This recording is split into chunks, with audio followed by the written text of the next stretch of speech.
মাননীয় প্রধান অতিথি আমাদের, আপনি এটা একটু নিজে তদারকি করে যাতে বাচ্চারা খেলাধুলা করার একটা সুযোগ পায়, স্কোপ থাকে, এই বিষয়টা আপনার সদয় দৃষ্টি কামনা করছি। আমি তোমাদের জন্য দোয়া করি, আল্লাহ তাআলা এখান থেকে তোমাদের মতো আরো কেউ সালাউদ্দিন বেরিয়ে আসবে, যে সালাউদ্দিন আগামী দিনে দেশ এবং এই এলাকার মানুষের কল্যাণে কাজ করবে, এটাই আমার প্রত্যাশা। সুপ্রিয় দর্শক, আপনাদেরকে স্বাগত জানাচ্ছি রাজধানীর শ্যামপুরে নতুন জুরাইন কেএম মাইনুদ্দিন উচ্চ বিদ্যালয়ে। আজকে 2026 সালের এসএসসি পরীক্ষার্থীদের বিদায় সংবর্ধনা এবং দোয়া অনুষ্ঠানের আয়োজন করেছেন। উক্ত দোয়া অনুষ্ঠান এবং বিদায় সংবর্ধনা অনুষ্ঠানে প্রধান অতিথি হিসেবে উপস্থিত থাকবেন বাংলাদেশ জাতীয়তাবাদী দল বিএনপির বাণিজ্য বিষয়ক সম্পাদক, ঢাকা 4-5 আসনের সাবেক এমপি আলহাজ সালাউদ্দিন আহমেদ। আমরা পুরো অনুষ্ঠানের কার্যক্রম আপনাদেরকে তুলে ধরবো। দর্শক, আপনারা আমাদের সাথেই থাকুন। এসে পড়েছেন সুদীর্ঘ আমাদের মাঝে উপস্থিত হয়েছেন আমাদের বিদ্যালয়ের প্রতিষ্ঠাতা জনাব আলহাজ সালাউদ্দিন আহমেদ, সাবেক এমপি, তিনবার এমপি জনাব আলহাজ সালাউদ্দিন আহমেদ।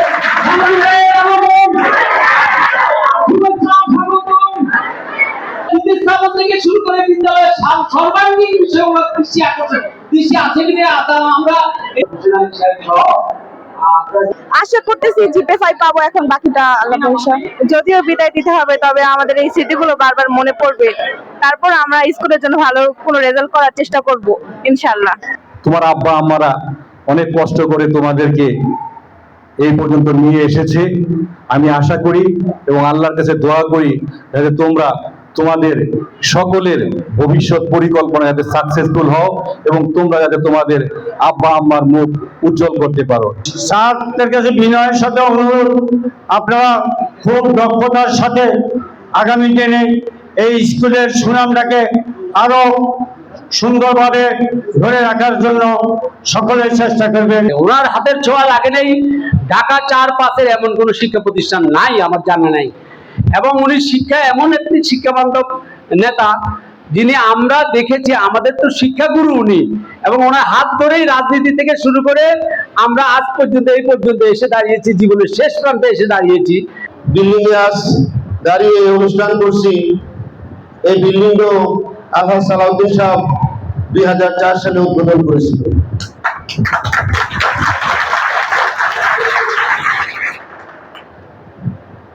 ওনার দূরদর্শী পরিকল্পনা ছিল অল্প জায়গার মধ্যে কিভাবে স্কুল পরিচালিত করলে বা কিভাবে বিল্ডিং করলে বাচ্চারা অন্ততপক্ষে একটু জায়গা পাবে, সেইভাবে এল শেপ করে এই স্কুলটা উনি উদ্বোধন করেন এবং বিল্ডিং গুলো সেই অনুযায়ী হয়েছিল।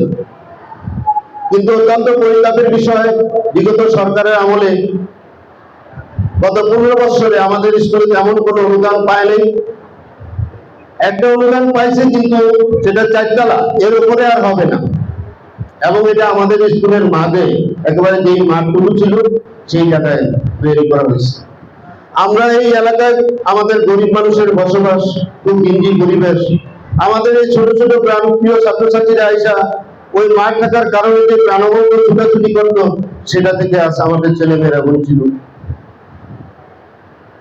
আমাদের প্রধান অতিথির কাছে আমার বিশেষ অনুরোধ, যদি আমাদের জন্য কোনো ফ্যাসিলিটিস ডিপার্টমেন্টের কোনো অনুদান আসে বা কোনো সুযোগ আমাদের জন্য সৃষ্টি হয়, মাননীয় প্রধান অতিথি আমাদের, আপনি এটা একটু নিজে তদারকি করে যাতে বাচ্চারা খেলাধুলা করার একটা সুযোগ পায়, স্কোপ থাকে, এই বিষয়টা আপনার সদয় দৃষ্টি কামনা করছি। আজ বিদায়ের দিন, সাধারণত বিদায়ের দিন মন ভারাক্রান্ত থাকে। তোমাদের 10 বছর পড়াইছি, তোমরা দুইটা দেবা, সাধারণত মন ভারাক্রান্ত থাকে। কিন্তু আমাকে বিদায়টা খুব আন্দোলিত বা উত্তেজিত করতে পারে না। এর কারণ হলো, আমরা তোমাদের বিদায় দিছি বড় হওয়ার জন্য, আরো শিক্ষিত হওয়ার জন্য, আরো ভালোভাবে ভালো কিছু অর্জন করবার সেই কারণে। এজন্য এই বিদায়টা আমার মনে তেমন একটা আবেগ সৃষ্টি করে না, আমার মনে একটা আশার সঞ্চার করে, আমার মনে একটা স্বপ্নের সৃষ্টি করে। অতএব এই বিদায় আমাকে খুব তাড়িত করে না। তবুও বিদায় তো বিদায়ী, মনে একটু হইলেও দুঃখ লাগে, এটাই স্বাভাবিক।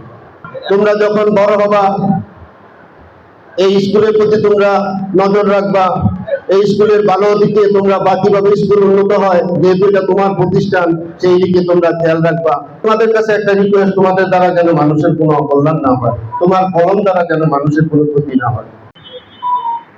আজকের এই অনুষ্ঠান বিশেষ করে 2026 এসএসসি পরীক্ষার্থীর বিদায় অনুষ্ঠান। বিদায় অনুষ্ঠান না, এটা উচ্চ স্তরে যাওয়ার জন্য একটা পথ। এই সিঁড়ি বেয়ে আমাদের যেতে হবে। যদিও এই সিঁড়িটা অত্যন্ত কঠিন, যারা ভালো লেখাপড়া জানে বা ক্লাসে করেছে, শিক্ষায় মনোনিবেশ করেছে, তারা নিশ্চয়ই ভালো করবে। আমি শুধু একটু কথা বলতে চাই, তোমরা সকলেই জানো তোমাদেরকে একটা অ্যাডমিট কার্ড দেওয়া হবে, তাই না? এই অ্যাডমিট কার্ডটি তোমরা ফটোকপি করে একটা সংরক্ষণ করবে। আর এই যে স্কুল থেকে একটা ফোল্ডার দিচ্ছে এবং আমার কলেজের থেকে একটা ফোল্ডার দিচ্ছি আমরা, এটার মধ্যে তোমরা অ্যাডমিট কার্ডটা সুন্দর করে গুছিয়ে রাখবে। রাস্তাঘাটে বিপদ আপদের কথা বলা যায় না, কাজে 1 ঘন্টা আগে গিয়ে কোন রুমে সিটটা পড়েছে এটা নির্ধারণ করা দরকার, এবং ঠান্ডা মাথায় পরীক্ষা কেন্দ্রে ঢুকে বসে থাকতে হবে। খাতা দেওয়ার সাথে সাথে পরীক্ষার যে খাতা সেটা দেওয়ার পরে তোমরা অত্যন্ত সুন্দরভাবে তোমার অ্যাডমিট কার্ডের যে নাম্বারগুলো আছে, রেজিস্ট্রেশন নাম্বার, কর্মিক নাম্বার, এগুলো যথাযথভাবে লিপিবদ্ধ করতে হবে, এখানে যাতে আমরা কেউ ভুল না করি। এই একটা নাম্বারে কিন্তু অনেক ক্ষতি হয়ে যায়, কাজে অত্যন্ত বিচক্ষণতার সহিত তোমরা, এবং আমার শ্রদ্ধেয় শিক্ষকদেরকে আমি প্রধান শিক্ষক সহ অন্যান্য শিক্ষকদেরকে অনুরোধ করবো, এটা আপনারা আগে থেকেই তাদেরকে অ্যাডমিট কার্ড যখন দেবেন বুঝিয়ে দেবেন, এবং প্রশ্নপত্র পাওয়ার পরে পুরো প্রশ্নটা পড়ে দেখতে হবে। এই প্রশ্নের মধ্যে কোনটা আমার কমন হয়েছে, কমন যেগুলো হয়েছে সেগুলো আগে লিখতে হবে, এটা ভুল করা যাবে না। আমি যেটা জানি সেটা আমাকে লিখতে হবে, পরবর্তী পর্যায়ে ধীরে ধীরে মনে রাখতে হবে, মনে করে করে উত্তরগুলো লিখতে হবে। লেখাটা যদি সুন্দর হয় তাহলে তোমাদের নাম্বার পেতে খুব সহজ হবে। যিনি তোমাদের খাতা দেখবেন, তিনি যখন দেখবেন যে এত সুন্দর হাতের লেখা,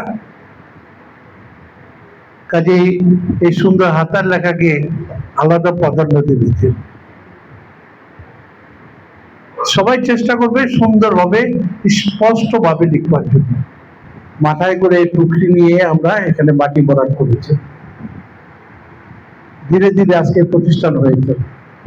আজকে আসার পর হেডমাস্টার আমাকে বললেন যে এখানে একটা 4 তলা ভবন হয়েছে, কিন্তু এমন ভাবে করা হয়েছে এখানে আর আমরা আলো বাতাস পাচ্ছি না।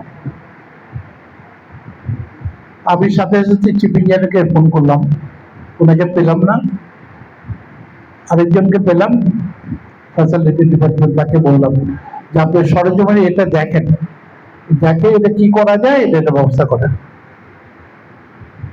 আশা করি একটা ব্যবস্থা হবে ইনশাল্লাহ। আমার ছেলে মেয়েদের কাছে আমি শুধু একটা কথা উল্লেখ করব, আজকে কিন্তু নকল মুক্ত অবস্থায় পরীক্ষা দিতে হবে। আগে কিন্তু নকল হতো, এখন কিন্তু নকলের কোন রকম কোনো অবস্থা নাই। তোমরা মনোযোগ দিয়ে বাসায় গিয়ে লেখাপড়া করবে, এবং আমি মা বোনদেরকে অনুরোধ করবো এবং শিক্ষকদেরকে অনুরোধ করবো, আপনারা সকলে ছেলে মেয়েদের দিকে খেয়াল রাখবেন, তারা যাতে অসুস্থ হয়ে না পড়ে। তা আমি তোমাদের জন্য দোয়া করি, আল্লাহ তাআলা এখান থেকে তোমাদের মতো আরো কেউ সালাউদ্দিন বেরিয়ে আসবে, যে সালাউদ্দিন আগামী দিনে দেশ এবং এই এলাকার মানুষের কল্যাণে কাজ করবে। এটাই আমার প্রত্যাশা। আরো হিস্ট্রি যদি আমি বলতে যাই অনেক সময় লেগে যাবে, আজকাল বললাম না, ইনশাল্লাহ যদি পরবর্তী পর্যায়ে সুযোগ করে দেয়, আল্লাহ তাআলা যদি জীবিত রাখে তাহলে বলবো। আমি তোমাদের জন্য আল্লাহর কাছে, আল্লাহ রাব্বুল আলামিনের কাছে দোয়া করি যে তোমরা যাতে ভালোভাবে লেখাপড়া করে মানুষের মতো মানুষ হয়ে জাতি এবং দেশের সেবক হিসেবে কাজ করতে পারো। তোমরা সবাই মনোযোগ দিয়ে লেখাপড়া করবে তো ইনশাল্লাহ? কিংবা করবা তো তোমরা সবাই? কি ছেলেমেয়েরা করবা? মনোযোগ দিয়ে লেখাপড়া করবে, ঠিক আছে? আমি